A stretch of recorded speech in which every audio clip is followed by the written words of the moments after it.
We are at the home of Timothy Kerns. Tim. Okay, Tim Kerns.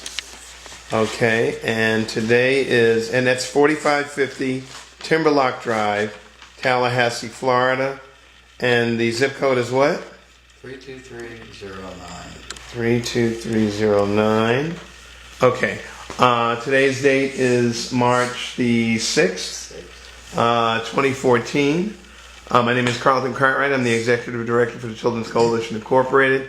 And the other people in the room are Miss Jennifer Beckles, who's sitting behind me, who has been acting as a chaperone all week as we brought the kids up here to Tallahassee. To the right here, we have Nerlene. Nerlene, pronounce your last name? Mildort. Then we have Braun Nelson, right? And over here we have Jaleel McConan. Okay. And let me see. All right, Tim, where were you born? I was born in Brooklyn, New York, at the Brooklyn Naval Hospital. Okay. And what year were you born? 1943. 1943. All right, and let's see. You were born where? In Brooklyn. Okay, gotcha. And what were you doing before you went into service? I was a law student at the University of Florida in my second year.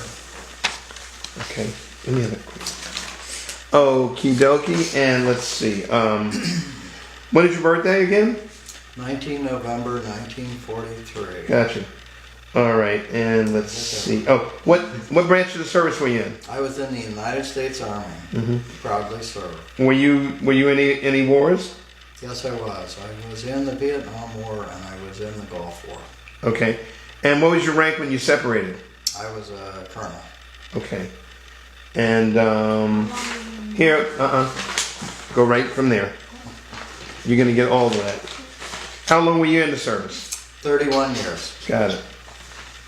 Nerlene? Yes. Pick up number 2, please. Were you drafted or did you enlist? I enlisted. Where were you living at the time? I was living in Gainesville, Florida. Why did you join? Because I wanted to be in the Army and I didn't want to be in law school. And I realized that there was a war going on and I come from a long line of patriots, I guess, and I just felt it was my duty to join the military and get involved in what was going on at the time. Okay. Why did you pick the service branch you joined?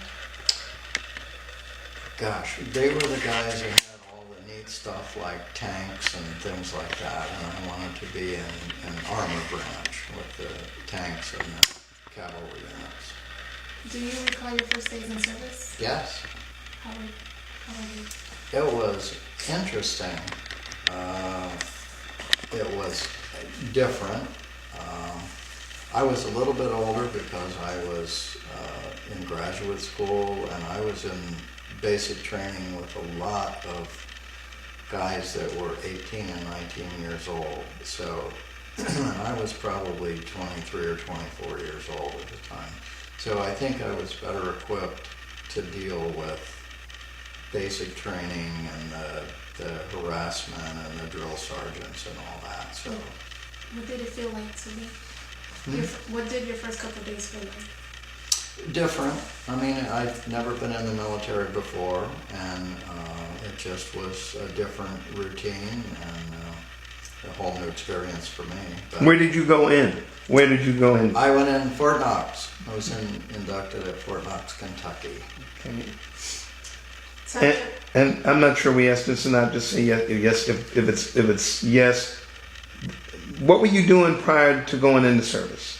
Did you answer? I was a law student at the University of Florida. Okay. tell me about your boot camp or training experiences. Well, basic training was, you learned a lot of the fundamentals of marksmanship, you learned first aid, you learned military courtesy, you learned how to distinguish different ranks within the Army. You learn military courtesy, which is very important in all branches of the service. I mean, who to salute and when to salute, and, you know, yes, sergeant, no, sergeant, yes, sir, no, sir, that kind of thing. Do you still remember those trainings? I remember all of those things. Do you remember your instructors? I remember my drill sergeant, my first drill sergeant, yes. How did you get through it? I hate to say this, but I kind of enjoyed it. I mean, it was a very interesting time in my life. It was at a time in the Army when drill sergeants and basic training was a pretty tough place. There was a lot of physical abuse sometimes if you didn't behave right, and but I didn't mind it. I mean, it's kind of what I expected, and I felt it was a good and a fair training regimen. Okay. Which wars did you serve in? The Vietnam War, and I served in Vietnam from 1968 to 1969, and then I was in the Gulf War in Saudi Arabia. And the unit was activated in the end of 1990, and we deployed in early 1991 to Saudi Arabia. Where exactly did you go? In which war? Start with the first one. Vietnam? Yes. I was assigned to a unit that operated in what they called 3-corps area in Vietnam. There were 4 different corps areas. And this was the area that went everywhere from south of Saigon, which is now Ho Chi Minh City, over to the Cambodian border in the west, and up into the Central Highlands in the north. So it was a large maneuver area. Okay. Yes. Do you remember arriving and what was it like? I arrived in Vietnam by way of a civilian contract airliner filled with other men who were going to Vietnam, and it was hot when we got there. So What was your assignment? I was assigned to an armored cavalry regiment, and it was the 11th Armored Cavalry Regiment, which is called the Black Horse Regiment in the United States Army. And it was commanded at the time by, have you ever heard of George Patton, General Patton? Yes. From World War II? It was commanded by his son, who was a colonel at the time, George S. Patton III. So he was my regimental commander and quite an interesting leader. Did you see any combat? I did, yes. Were there many casualties in the unit? Yes. Okay. How many casualties did you think you saw Well, I can during tell that you time period? a lot of casualties. Mhm. 22% of my platoon in a period of about 5 months was killed, and several of the men were wounded. So, pretty high casualty rate. Okay. At that time, what kind of job did you have? I was a platoon leader Okay. in a tank company. I was the platoon leader of the 1st Platoon of Delta Company, 1st Squadron, 11th Armored Cavalry Regiment. How large was your platoon? 21 people. So it was what, roughly? You said 21%. Yeah, I lost 6 guys, Gotcha. which is somewhere around that, or if not more. So. Go ahead. Tell me about a couple of your most memorable experiences. What kind of experiences? Yeah. Memorable? Yeah. Memorable experiences. Well, most of those are all good memories because we had a good time when we weren't in the field. We would go to the club, and one time we burned down a bridge just to see if it would burn down. And one time we ran over a truck that we weren't supposed to, and things like that. So those are, the good times really is what I kind of remember now. And the bad times kind of have faded into the past and only come back periodically, so. Were you a prisoner of war? No. Tell me about your experiences in captivity and when Well, I wasn't a prisoner, so sometimes I felt like I was a prisoner, but I really wasn't. were you awarded any medals or citations? Yes. Like what? Well, I have a Silver Star. I have 2 Bronze Stars with V for Valor and 1 Bronze Star for Achievement. I have a Purple Heart. I have a Legion of Merit. And I have a bunch of other things on below that. So, I mean, I've been in the Army for 31 years, so you collect a lot of medals just for being there. Would you mind sharing with us circumstances surrounding what you did to earn a couple of those most prominent medals? Well, the Silver Star I received, we were in contact, it was the 13th of April, 1969. We had moved to contact. There had been what's called an arc light or a B-52 strike on an NBA base camp. And we were sent to rescue arrow rifle platoon that were pinned down, and a platoon, I think it was of the first cav, or I forget, maybe it was the big red one. But anyway, they were pinned down, and I was leading, my tanks were leading elements of A Troop into this, and what turned out to be a battle when we got there. And several guys had been killed already, and there were several guys wounded that were pinned down. And there was a bunker that was occupied by NBA soldiers, and I led my guys and with my tank leading, against the bunker and defeated them and killed most of the NBA soldiers. So I ended up getting a Silver Star for that, and then a couple of Bronze Stars for other things. Wow. So, sir, may I ask you, how did you stay in touch with your family? Then just through letters, we would write letters, and we would write them, and we would get letters. I was in Vietnam for 6 weeks before I got the first letter, and that happened to everybody because there were no telephones, there were no, all the other things that soldiers have today. I mean, everybody's got a telephone and all of that. I would do, you know what a cassette recorder is? It's a little cassette, and I would periodically record messages to my mother and my father, and then you would just mail this like you would a letter. You were the only child, sir? You were the only child? I am an only child, yes, which was not much fun for my mother. How did you stay in touch with your family? And you was talking about cassette players Okay. and recording. Pick it up from, what is the next question? Yeah. The only child. Yeah. So, what was the food like at In Vietnam or in the service overall? in general, sir. What was the food Okay, like? well, the food was good. I mean, I have no complaints. We had lots of food, and they used to tell you to take all you want, but eat all you take, and that was really the only rule.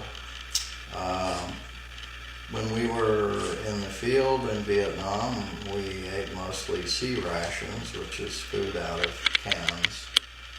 And but I have no complaints about Army cooking. Some of my best friends are Army cooks and supply sergeants. I believe you talked about Vietnam. Has anybody asked him anything about Desert Storm? No. Okay. And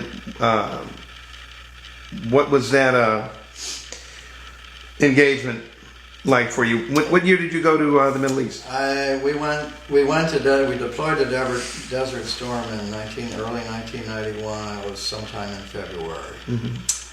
The air war had already started and the ground war had not started.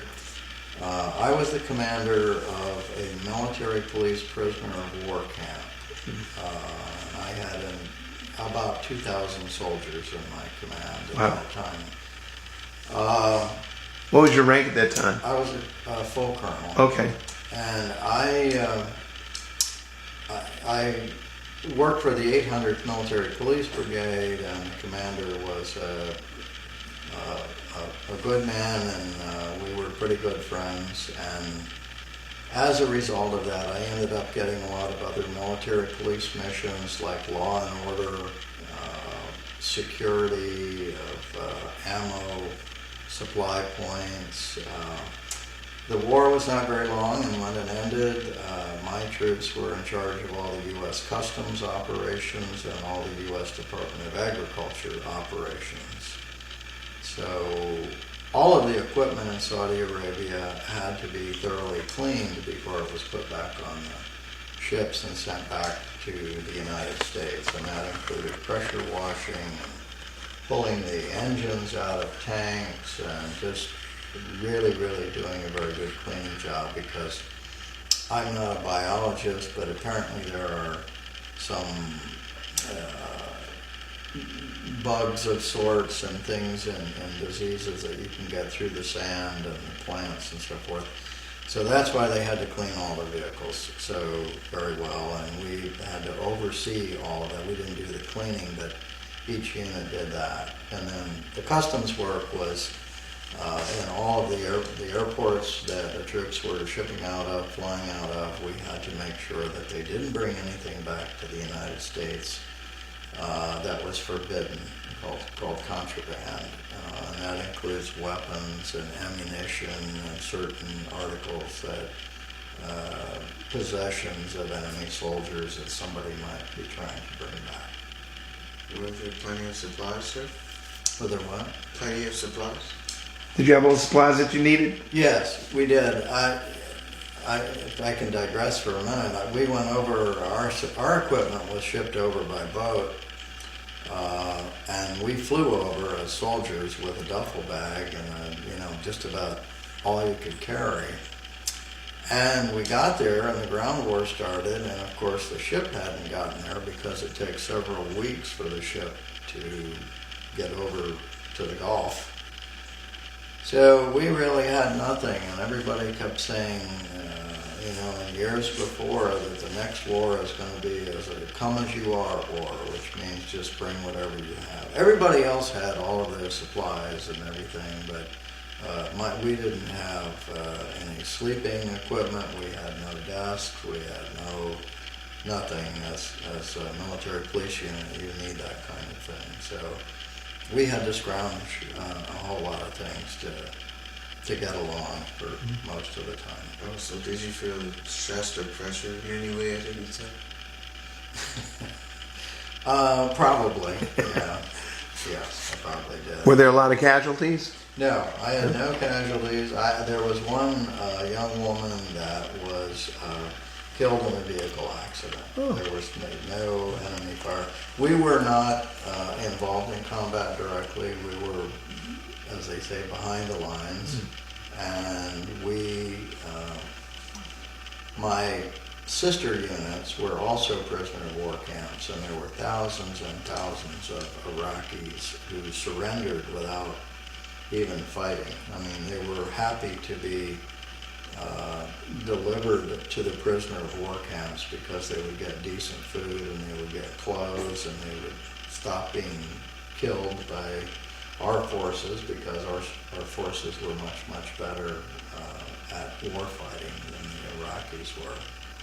So I have even seen U.S. Army vehicles being driven by Iraqi prisoners loaded down with their own soldiers that would, help bring themselves to the prisoner of war camps. I mean,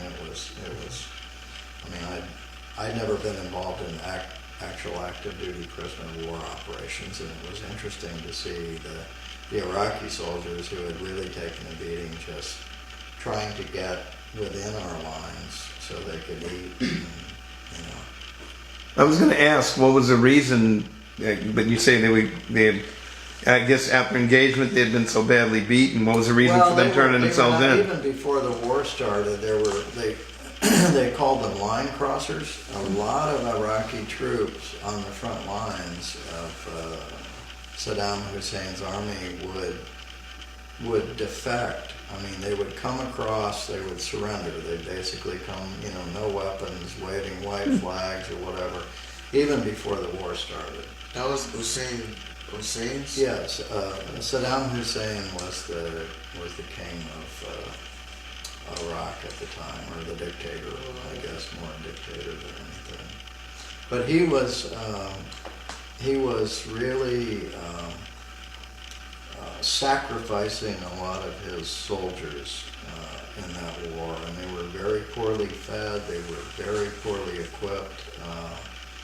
It got to the point where, in talking to these soldiers, some of them had been literally kidnapped off the streets of Baghdad, and when they came to our prisoner of war camp, they had very few articles of military clothing. I mean, they were wearing, I remember one guy had a Pizza Hut t-shirt on, and I mean, it was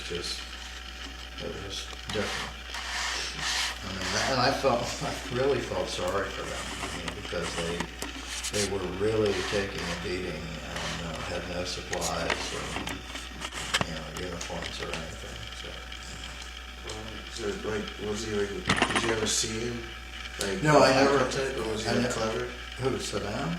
No, he was in Baghdad, I mean, or somewhere in hiding at that point.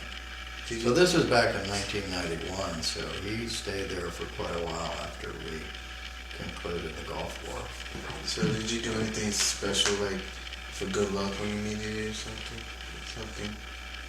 No, I just behaved myself and, you know, tried to get sleep and eat well and do what my general told me to do and stay out of trouble.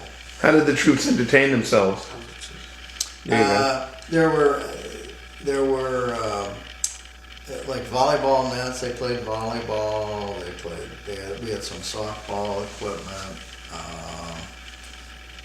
There really wasn't much to do if they weren't working. I mean, if they weren't working on a shift, it wasn't.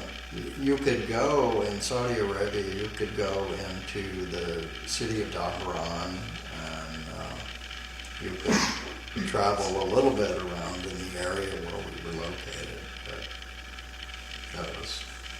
there was really no organized much of anything. I mean, we had some concerts and things like that, but that was it. The same scenario as far as communicating with your family?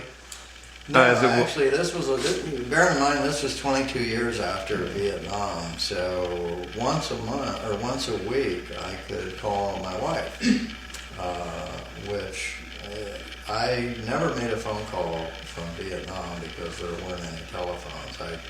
When I went on R&R to Australia, I called my parents, and I think I had a girlfriend at the time I might have called, but in the Gulf War, there were telephone banks that you could go to periodically and call home.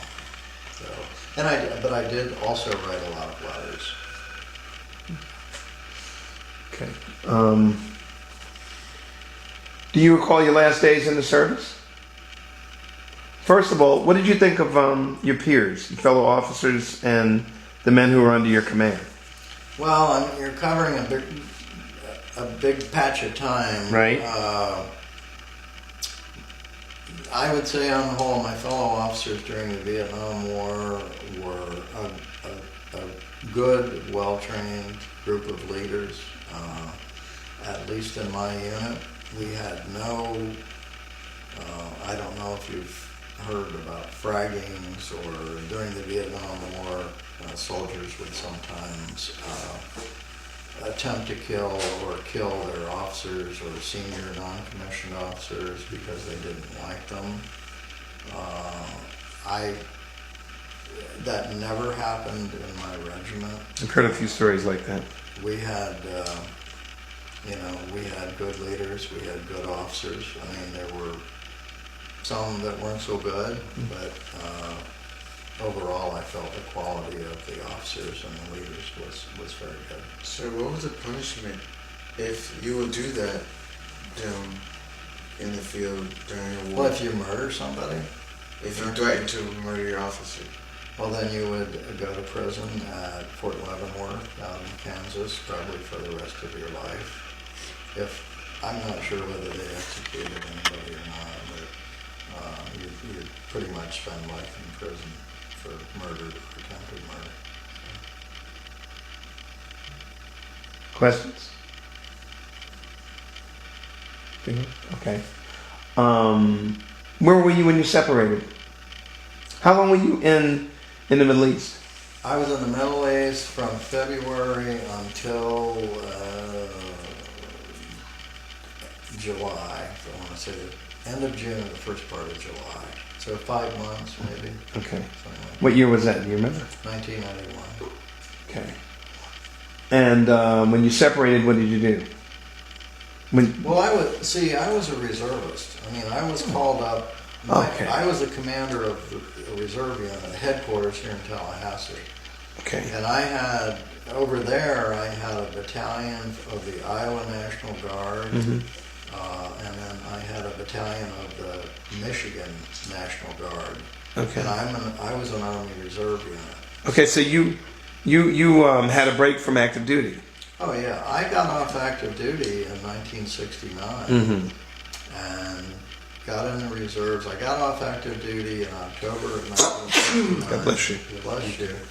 And then I got into it, came back to Florida State University, enrolled in graduate school, and what I really wanted to do, Bless you. bless you again, and got in the reserve unit because I was drawing the GI Bill and Hold on. separated 2 daughters.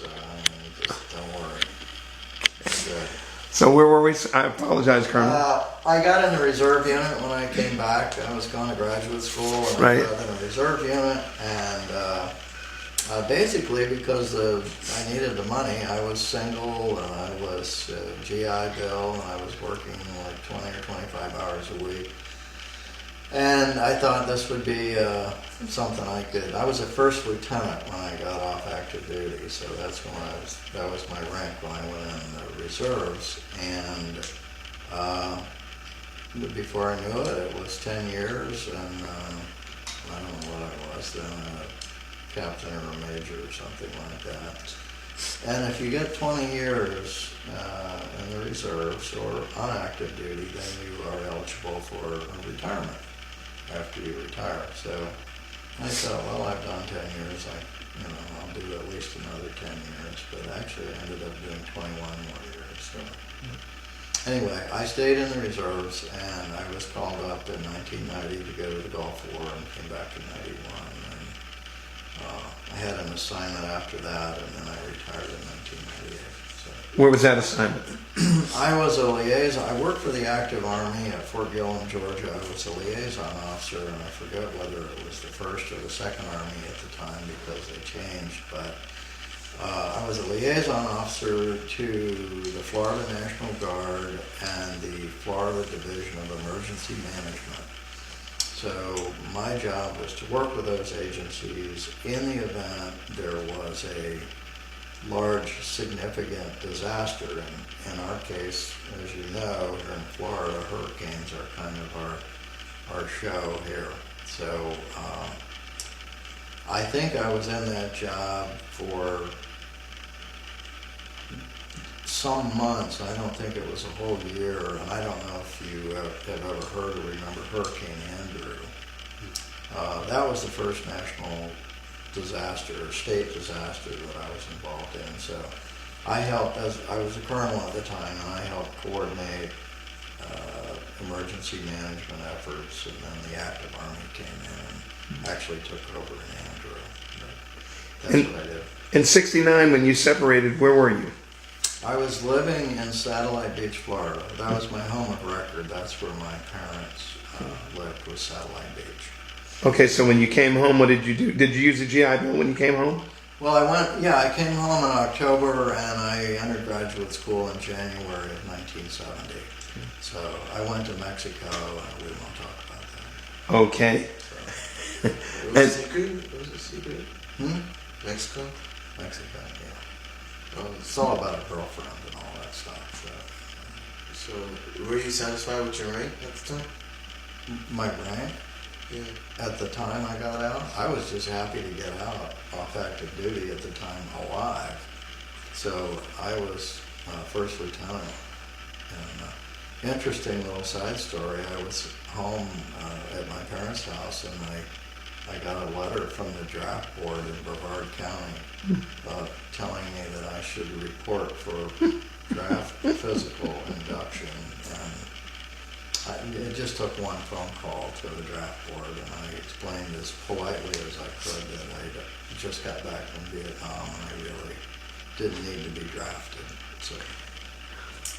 So when you got out of the service, what did you do besides you joined the reserve immediately, Yeah, right? no, I went to graduate school, and eventually I got married and had a family, and here in Tallahassee, and I stayed here almost the whole time ever since. Besides the reserve duty, what did you do for a living? I worked for the state of Florida, and I retired in 1998 from the state of Florida, and I was the director of the state capitol police. Oh. Those nice blue-suited people that you see down in the capitol. Right. So, Okay, so then in 90 you were called to duty, 90 I was went back overseas. right to the Gulf War. Right, and 91 you were done. So what did you do when you came home? I went back to work at the Capitol. Okay, and you retired.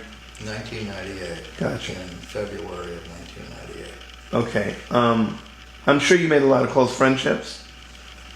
Have you maintained any of them over the years from the military? From the military? Yeah. No, absolutely. Yeah, I'm very, very close to the survivors of my platoon and the guys in my company in Vietnam and the 11th Cav, You- particularly. Belong to any military organizations, VFW? I belong to the American Legion. I helped start the VBA chapter here, Vietnam Veterans of America, in 1979 or 1980. I'm not active in that anymore. I served for 16 years on the Florida Commission for Veterans Affairs as a commissioner and vice chairman and chairman. I'm very proud of the fact that I was the chairman of the organizational committee or whatever that did the Vietnam Memorial downtown. Okay. Oh, congratulations! Congratulations! Thank you. That was something that I really wanted to do, as did a lot of my fellow Vietnam veterans. Just have a couple more questions for you, Colonel. Did you, or I know it did. So, how did your military experience affect your thinking about war and the military in general? 25 words or less. I don't know. My tour in Vietnam, I can easily tell you, was the most significant event of my life, and I'm going to be 71 years old this year. I loved being in the military. I loved the Army. It was incredibly rewarding to me. I met some of the worst people I've ever run into, but then again, I've met some of the greatest people I've ever met in my life in the military. So those are the people that I like to remember. But I'm extremely proud of my military service, and that's about it. Okay. As an aside, you attend any reunions? Yes, I do. Actually, I end up going to my company reunion more than my regimental reunion. It's just I'm closer to those guys. I'll go to the regimental reunion about every 5 years or so, but we have a company reunion every other year, and I try to go to that. because the boys are dying off pretty fast now. Right, So. right. Is there anything that you feel like we left out that you'd like to Really, share? I thought you guys did a really good job of asking questions, and you were pretty much on target, and I appreciate you coming. So, Ms. Beckles, do you have any questions? No, sir. Good. Anybody? I gave her the clip notes before. So, sir, based on, since you were in the war and you experienced it firsthand, do you think that in law term that people should get the soldiers out of foreign countries and only fight if they really need to, or just for threats? Yes, absolutely. You're absolutely right. I'm not a pacifist, because I guess sometimes you do need to fight, but I think wars are the last resort. And I think before we go into any wars, we need to have the people of the United States behind us, and they need to understand what we're doing, and they need to understand the consequences, and need to understand about a lot of people dying.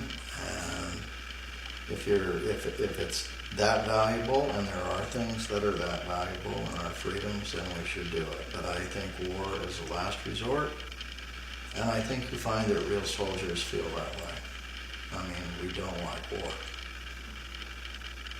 So would you rather our American soldiers travel to another country for war, or soldiers from another country come to us?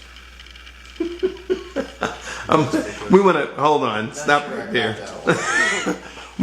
We would like to thank you for the interview Sure. and thank you for your service. Well, you're very welcome. It was my pleasure. And I'll show you the library. I'd love to see it. Hold on one second. Got reinforcements and charged and all that. And he's received the Medal of Honor for it. And he survived. So he signed this, and then this is the artist's signature. But that's a good picture of armored combat. How were you injured to receive your I Purple Heart? got the Purple Heart for a small scratch on my arm, but I have a little. I probably could have more, so finally my medic says, okay, I'm putting you in for a Purple Heart now, it's time. So Very nice. anyway. Look at that. Sir, do you mind if I? Excuse me. Wow, this is an old German, World War I German Army saber. So.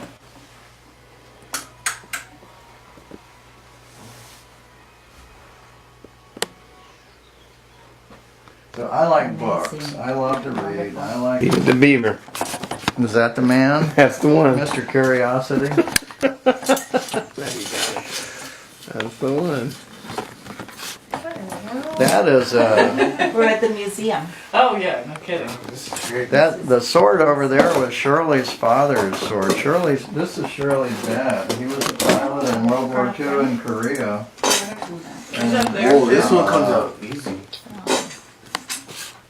And so anyway, Yeah, this is that the was war his room. that was his sword in military school in St. Paul. Really, sir? This looks like a Chinese kind of design. It might be. And this one comes out easy. There's a picture of him wearing it out in the hall out there. So anyway, Nice. Very nice. This is great. that's the Titanic. I'm a big Titanic fan too. So Ms. Kerns, I'm invading your privacy here. It's fine. it's all right. I know where you live. I know. I can find you. Exactly.